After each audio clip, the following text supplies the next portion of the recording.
Hello! Did you break the hinge on your JBL Live 660NC headphones? And now they won't stay on your head. Don't panic. Just find some super glue and baking soda in your grandmother's kitchen.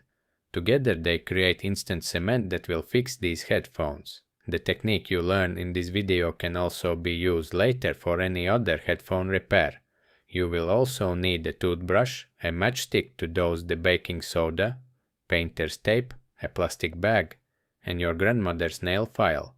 You can only do this repair if both sides of the headphones are still working and there's no need to repair the cables. Unscrew both screws holding the plastic cover in place. Only JBL is nice enough to use triangle head screws, but you can get them out with a small flathead screwdriver of the right size. Now wrap the headphones in a plastic bag to protect them from glue and debris. Cover any spot you don't want ruined by glue. First, put glue on the plastic frame where the removed cover attaches. Put the cover back in place, and while the glue is drying, screw the screws back in. This creates a good connection. Do the same with the other side. Put super glue on the frame, put the plastic cover back in place, and screw it tight. Now carefully pull out the hinge part if possible, but don't break the cable inside.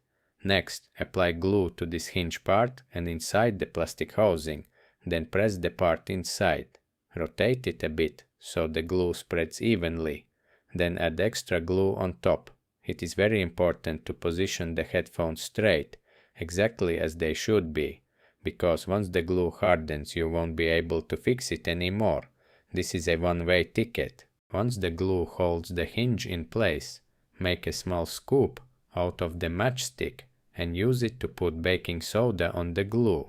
Brush off the excess baking soda, apply super glue over it, and add baking soda again. These steps create instant cement.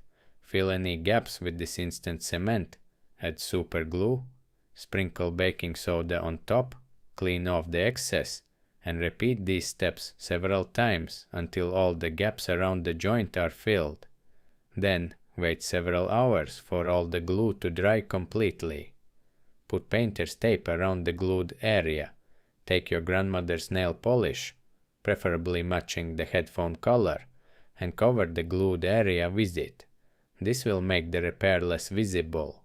Maybe your grandmother won't even notice, and you'll avoid getting scolded for ruining the headphones. When the first layer of nail polish dries, apply the next coat to get a better result. It's best to apply this nail polish all around the glued area. Before the nail polish dries completely, remove the painter's tape. Once the nail polish is fully dry, remove all the protective covers. And here is the result: fixed headphones.